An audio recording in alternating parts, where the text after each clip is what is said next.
de Mateo capítulo 21.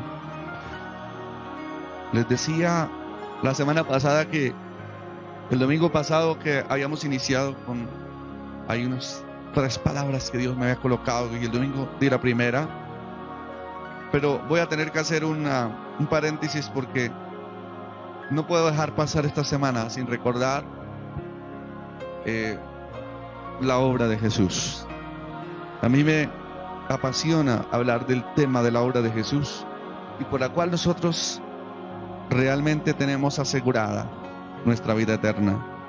Entonces hoy tenemos que recordar en muchas partes Domingo de Ramos. ¿Y por qué están celebrando este Domingo de Ramos? Y nosotros como iglesia no es seguir la tradición, sino recordar bíblicamente aquellos momentos especiales y por la cual muchos, aunque lo celebren, muchos celebran equivocadamente o bueno, de alguna manera se acuerdan de que existe Dios en estas fechas. Nosotros tenemos que recordar ese momento. Y en el capítulo 21 de Mateo dice: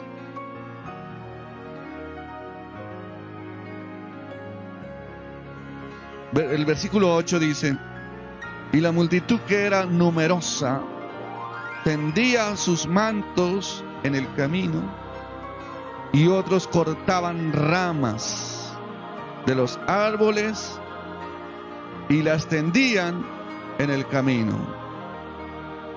Y la gente iba delante y los que iban detrás aclamaban diciendo: Hosana al Hijo de David.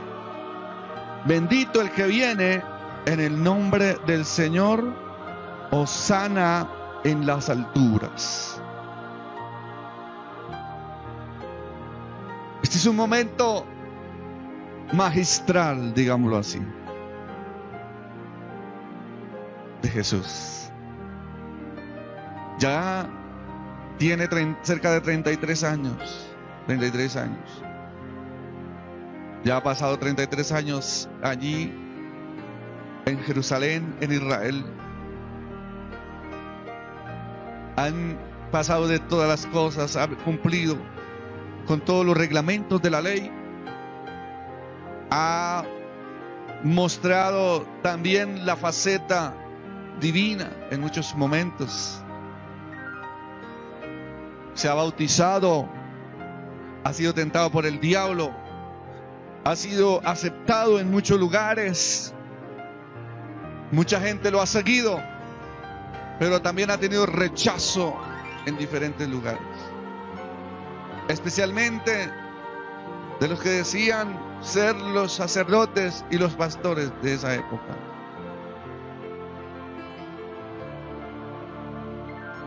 Ha hecho una cantidad enorme de milagros, ha sanado a muchos, ha liberado a muchos, ha mostrado el poder de Dios. Tanto que en una de esas oportunidades fue a un monte, subió con 3 de sus discípulos, porque también hizo algo, armó un equipo, su equipo cercano, su equipo ministerial, que fueron 12. Llamó a 12 para que estuvieran con él. Pero no solamente habían 12 con él, habían muchas mujeres, habían hombres, habían muchos discípulos y discípulas, digámoslo así, pero seguían. Habían unos 12, pero casi toda la familia de esos 12 eran seguidores que lo acompañaban a muchos lugares. Gente que de verdad experimentó la gloria de Dios, y por haber experimentado la gloria de Dios lo siguieron. Aunque muchos experimentaron la gloria de Dios y de pronto se alejaron, otros sí lo siguieron hasta el final. Y todos ellos son los que están entrando aquel día, en la entrada triunfal, en aquella entrada que hace Jesús. Y la hace porque además se cumple una profecía en Zacarías capítulo 9. Zacarías capítulo 9. Estamos colocando los versículos ahí, Josué. Capítulo 9. Zacarías capítulo 9, versículo 9 dice: Alégrate mucho, hija de Sión. Da voces de júbilo, hija de Jerusalén. He aquí que tu rey vendrá a ti, justo y salvador, humilde, y cabalgando sobre un asno, sobre un pollino, hijo de asna. Zacarías, años atrás, porque Zacarías es como ese último profeta que encontramos ahí. Es más, Zacarías es el padre de Juan el Bautista. Zacarías es un sacerdote que queda ciego a causa de la incredulidad, pero cuando ve la majestuosidad del rey, vuelve a creer. Que quedó mudo, no quedó ciego, quedó mudo, y creyó y fue sano y fue libre. Pero Zacarías ve esto. Era una época difícil para Israel. Había sido tomada nuevamente por los romanos. Estaban bajo la esclavitud del imperio. Israel clamaba las promesas de Dios. Como siempre, Israel sigue clamando las promesas de Dios. Y pedían, porque siempre tenía que venir un rey. En ese entonces, un rey era el que comandaba los ejércitos, como decir un presidente, el que era el jefe de las fuerzas militares, el que organizaba toda la batalla. Ellos tal vez recordaban aquella hazaña cuando al comienzo Moisés y Josué, saliendo de Egipto y van hacia la tierra prometida, ganan la primera batalla. Seguro Israel está también recordando aquellas grandes batallas que ganó Gedeón, que ganó Josué, aquellas grandes batallas que ganó David contra los filisteos, aquellos reyes que se levantaron aún la época de Saúl, porque Saúl tuvo victorias también mientras fue obediente a Dios. Aquellas grandes batallas, aquellas grandes hazañas. Seguro que Israel, en medio de su esclavitud, aclamaba un rey como ellos. Y Zacarías viene y sale, da esta profecía. Alégrate, alégrate mucho, hija de Sión. Sión es aquella Jerusalén, hija de Jerusalén. Y aquí que viene tu rey. Pero lo raro de esta profecía es que muchos no la entendieron, porque generalmente un rey que iba a una batalla no venía en un asno. Un rey que iba a una batalla venía en un caballo majestuoso y con muchos soldados, con una majestuosidad, con una imponencia. Un rey que iba a venir, los reyes que iban a venir, que el rey que estaban esperando tenía que ser un rey que iba a arrasar con sus enemigos. Pero en la profecía de Zacarías dice: viene cabalgando, justo, salvador, humilde. Vendría humilde. Y esa humildad la mostraría en qué vehículo vendría. Venía en un asno. Tenía que venir en un asno.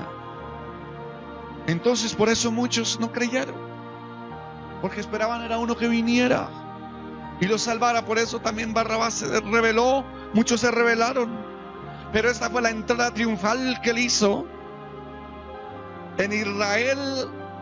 Por eso Israel tiene una connotación muy especial en los ojos de Dios. Por eso se dice que Israel es la niña de los ojos de Dios, porque hay un programa, incluso algunos dicen la tierra de Dios. Y es una tierra bendita, es una tierra que es el foco de las naciones. Israel es muy especial. Millones van a Israel a contemplar lo que pasa allí. Pero en aquel día se cumple la profecía de Zacarías. Años después se cumple la profecía de Zacarías. ¿Y cuál es la profecía? Que entraría un rey montado sobre un pollino. Pero no venía con ninguna corona, no venía con una vestimenta especial, y no venía con un caballo muy majestuoso. Venía sobre un burrito, sobre un asno. Por eso él antes de la noche dijo: vayan a los discípulos, vayan a tal parte, allí encontrarán un pollino, hijo de asna, a esa aldea, vayan a esa aldea, ahí lo encontrarán, tómenlo. Y si el dueño dice: ¿para qué lo necesitan? Dice: el Señor lo necesita, lo entregará. Y se lo trajeron y lo subieron, pusieron sus mantos, pusieron su vestido sobre el asno y empezaron a entrar a esta ciudad. La gente empezó a ver porque toda la multitud les seguía. Algunos empezaron a quitarse la ropa, tirarla al piso. Otros empezaron a, como no tenían que tirar, cortaron ramas y tiraron al piso.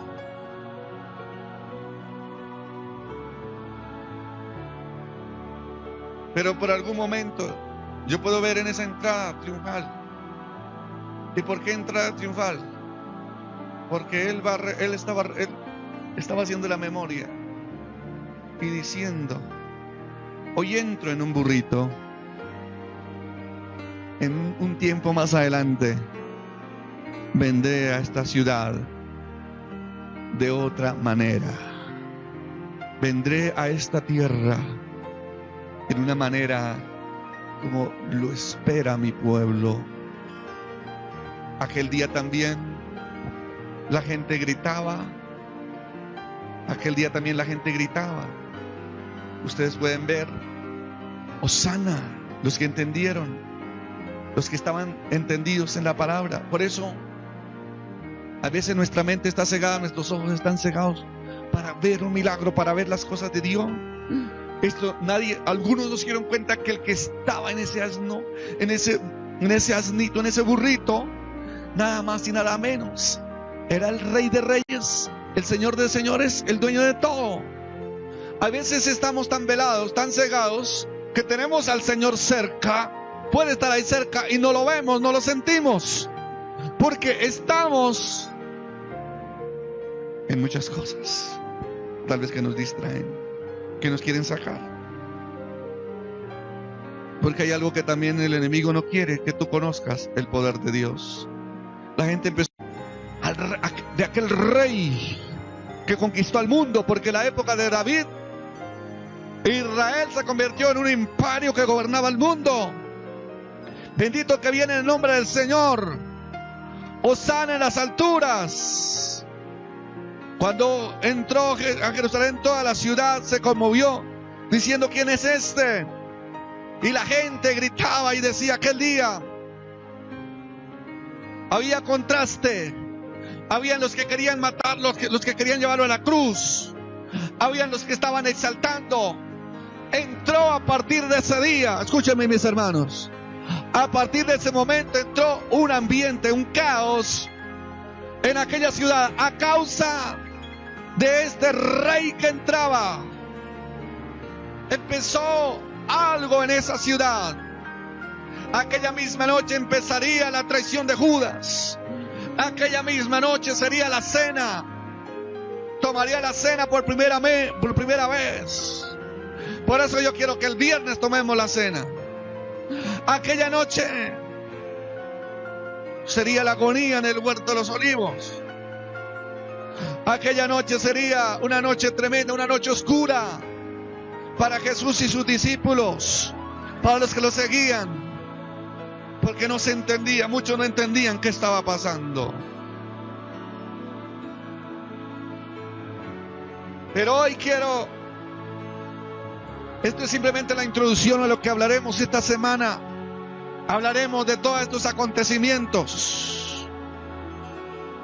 A mí y a cada uno de nosotros, la entrada triunfal no se nos debe convertir en una tradición. Salir a comprar uvas o salir a comprar espigas. No es eso lo que nos debe a nosotros interesar.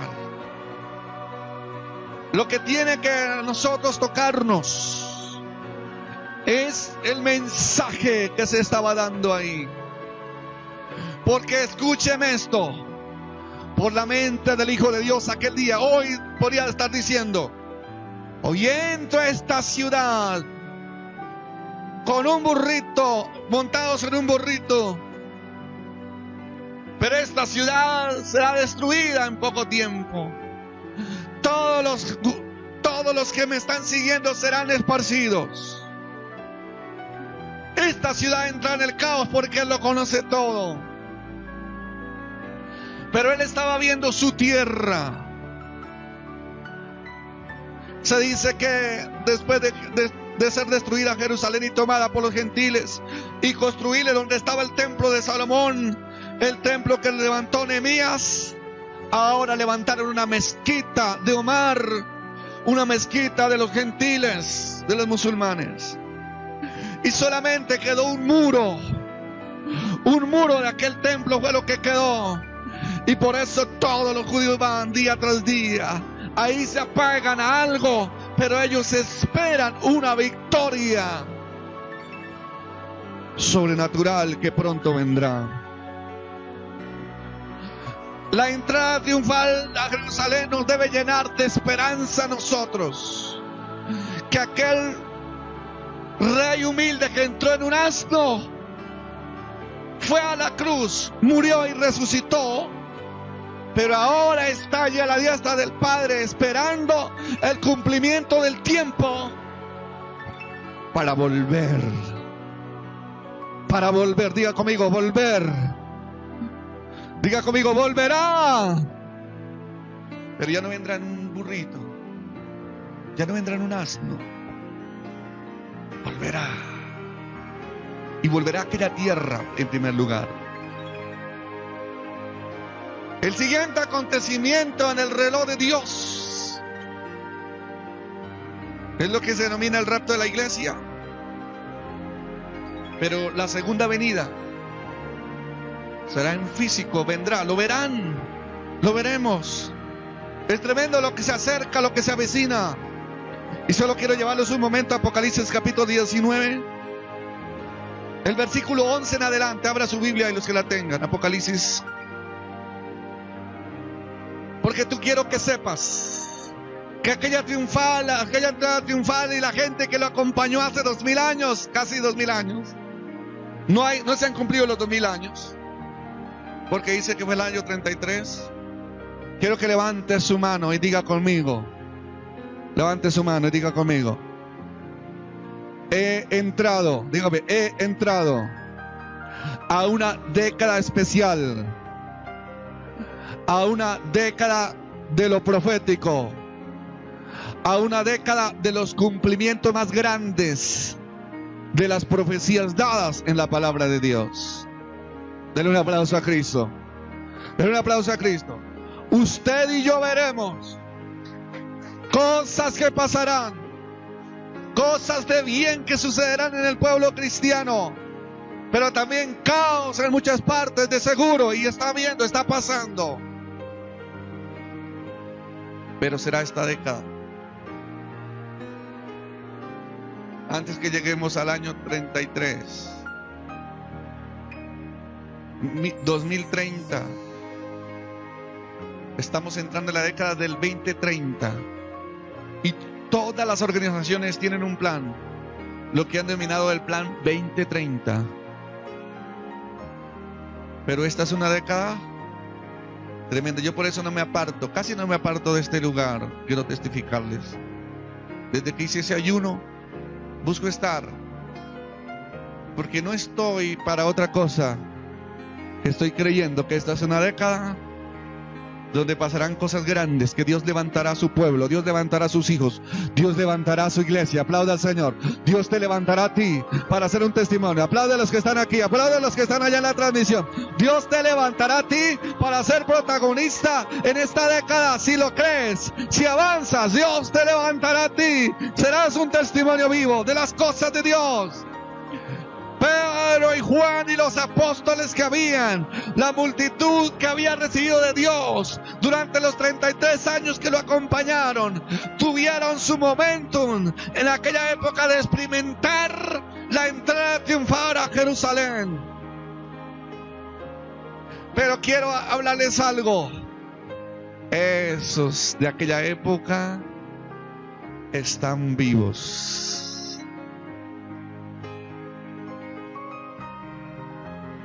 Pedro y Juan y aquellos que acompañaron a Jesús, escúcheme esto, los que lo acompañaron aquel día y entraron allí, no están en la tierra, pero viven. Porque la promesa del Señor es esa, que el que muere en Cristo no muere, sino que vive eternamente para alabar a Dios. Están allí en el lapsos de tiempo. Escúcheme esto. Y aquí dice: y entonces vi en el cielo abierto, y he aquí, Juan, el último apóstol que murió, dice: he aquí un caballo. Juan, escucha, Juan entró aquel día con Jesús. Seguro que iba ahí al pie. Juan iba con Jesús entrando, y ahora está aquí diciendo, ¿cómo lo vio? ¿Dónde lo vio? ¿Dónde vio el rey manso, el rey humilde que iba en el burrito? ¿Dónde lo vio? ¿Cómo lo vio? ¿Cómo lo vio al final? Como Jesús se vio, dice. Entonces viene el cielo abierto y aquí un caballo blanco. Ya no hay un burrito. Ahora sí está el caballo. Ahora sí está el caballo. Y dice: y el que lo montaba se llamaba Fiel y Verdadero, y con justicia juzga y pelea. Ahora ya no es el rey manso y humilde, ahora es el que viene con la justicia y pelea la batalla. Vamos, creo que querían aplaudir. Aplauda al Señor, aplauda al Rey de Reyes, porque está aquí a través de su Santo Espíritu. Aplaude allá. Bueno, en la transmisión lo único que pueden aplaudir es enviándome palmas, enviándome me gusta, enviando corazones. ¿Cuántos alaban a Dios? Sus ojos eran como llama de fuego, y había en su cabeza muchas diademas, y tenía un nombre escrito que ninguno conocía sino él mismo. Y estaba él vestido de una ropa teñida en sangre, y su nombre era el Verbo de Dios. De seguro que aquel día habían unos que hacían esto: Hosana, Hosana, Hosana. Otros tiraban sus mantos: Hosana al Hijo de David, Hosana al Rey, Hosana. Pero habían otros que estaban allá en las ventanas del templo, en las ventanas de los edificios, observando: este impostor, vamos a crucificarlo muy pronto. Habían unos que miraban allá desde las ventanas y otros que levantaban alabanza. Y Jesús los vio. Otros que menospreciaron. Pero ahora Juan lo ve en otro escenario. ¿Lo ve? Dice que su ropa estaba teñida en sangre, la sangre que se derramó en la cruz por nosotros, y su nombre es el Verbo de Dios. Y los ejércitos celestiales, escucha esto, ángeles, millares, vestidos de lino finísimo, blanco y limpio, le seguían en caballos blancos. Ahora no viene en un burrito nada más. Ahora él viene en un caballo, lo ve en un caballo, y hay muchos caballos, jinetes que lo acompañan. Y de su boca sale una espada aguda para herir con ella a las naciones. Escucha esto: herir las naciones. Y él regirá con vara de hierro. Regir es un rey que levanta la vara y da la orden. Cuando este rey levanta la vara, da la orden, todos tienen que obedecer. Va a ser así. Así lo es. Ya no es el rey que va ahí y hasta le pueden tirar piedras o lo pueden escupir. No, ya no. Dice: herir con vara de hierro a las naciones, y le regirá con vara de hierro. Y él pisa el lagar del vino del furor de la ira de Dios. Va a venir a castigar al pecado, la maldad, al diablo, las tinieblas. Lo que estaba esperando Israel, la nación de Israel y el mundo cristiano. Escúchame eso, ya estoy cerrando. La nación de Israel, Jerusalén y el mundo cristiano verá a su rey. Amén. Si me están escuchando aquí, los que están en la transmisión, la nación de Israel y el mundo cristiano tendrán a su rey. Aplaude a Cristo. Tendrán a su rey, sin importar la nación, sin importar el pueblo, y regirá las naciones. Antes de esto, muchos se postularán como el gran rey del mundo. Presidentes, gobernantes, líderes religiosos querrán postularse, los que denominan el anticristo. Pero no será, no, todos ellos caerán, dice. Y aquí termino esto. Y en sus vestiduras y en su muslo tiene escrito este nombre. ¿Están conmigo ahí? En la Biblia. Rey. ¿Rey qué? Rey de reyes. Vamos, escríbalo ahí en la transmisión. Quiero ver rápido. Rey de reyes y Señor.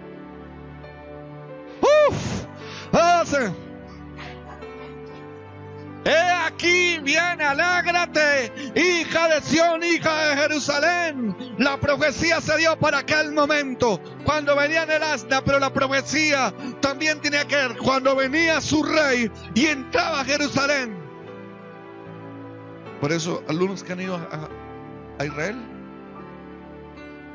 allá, ¿ustedes conocen a Jesús? No, no sabemos quién es. Uno que vino, no, ese no era el que esperábamos. Allá están esperando a este que va a venir. La primera venida a morir en la cruz fue por el mundo gentil para salvar la humanidad. Pero la segunda venida ya no viene a salvar la humanidad. La segunda venida viene a tomar dominio, a tomar autoridad, a gobernar al mundo, y que el mundo sea organizado, a organizar la casa, a transformar en esto, a traer bendición. Y por eso dice en el capítulo 20, que no les voy a hablar hoy, dice que el reinado de Cristo, escuche esto, alístese usted. Hay gente que le está teniendo miedo a la muerte, que se va, que si ya se muere, que si no se muere. Y muchos han muerto, claro que sí, y todos, claro, es una naturaleza. Si llega la muerte, pues nos va a asustar. Pero yo tengo una buena noticia para el que cree en Jesús. El que muere en Cristo no muere, vivirá eternamente. Y será de los que van a venir con Jesús. Amén. De los que van a venir con Jesús. Y hasta podrá ser nombrado autoridad o gobernante en una población o en un lugar, porque dice que reinaremos con ese rey 1000 años. Tremendo. Alístese para vivir muchos años, miles. El problema, ¿sabe qué es? Me da tristeza. Será con el que no acepte a Cristo, el que no siga a Cristo, el que no lo acepte, el que lo rechace. Pero más de eso, da tristeza en este tiempo. Algunos que se apartan aún de Jesús. Para ellos el panorama no es tan agradable cuando venga este rey. Pero creo que en esta década, escucha esto, en esta década millones van a seguir a Cristo Jesús. Amén. Denles aplauso al Señor.